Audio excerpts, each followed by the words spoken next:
We have been exploring together for a few weeks now some of the teachings based in Pema Chödrön's book, The Places That Scare You. Today we want to look at this idea of awakening joy in ourselves and how we might cultivate a greater capacity to intend joy to be awakened in others as well. There's no question, we're all in agreement, I think, that we are living in challenging times. But did you know that you signed up for these times? You did, so did I. Our souls signed up for these times, and we are needed for these times.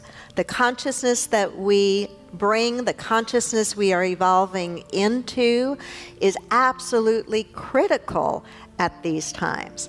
I don't know about you, but I do remember early in my religious background, I was raised Lutheran, I do remember early in my religious background that I had a lot of stereotypes about religious people and spiritual people, and a part of the stereotype that I had about them was that they would be no fun to be around, that they would be very, very serious all of the time, and that they wouldn't necessarily be very happy people. Anybody else have a bit of that? In fact, it's a shame I'm wearing all black today, but I thought that must be why, the nuns wore all black and the ministers wore all black because, they just didn't express any creativity or any sense of joy. And yet, joy is a spiritual quality. Happiness is a situational experience. Think about that. Joy is a spiritual experience. There's a reason we often hear the word joy associated with something within our soul, because joy is not situational. We can choose joy any moment, no matter what the circumstances are. Some moments are easier than other moments, but we can choose joy at any time. I shared with you when we began this series that the goal of this series is to awaken our hearts, that we might do that very thing, that we might see more clearly.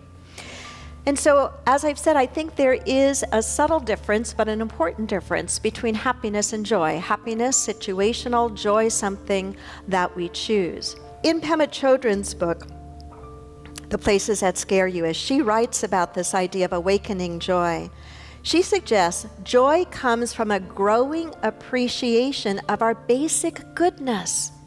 Another key point here is the emphasis on the idea of basic goodness. Does that sound familiar to one of our 5 fundamental principles in unity? It should, because one of our fundamental principles or tenets in unity, and they can all be boiled down to 5 really, but one of them is that we believe in the inherent goodness in every single person. That means you.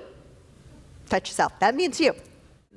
Our unity teaching is a beautiful and important teaching. The metaphysical teaching, the New Thought teaching, can do so much to begin to really heal our world by working at the root of problems, which really is consciousness and this belief in separation. And I know it's hard work. But either we really do believe that the spark of the divine is present in every single being, or we don't.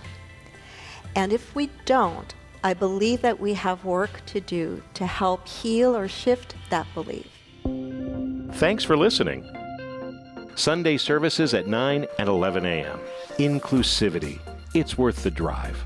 Subscribe to our podcasts and download our free app for instant access to a wealth of spiritual teachings, services, and events.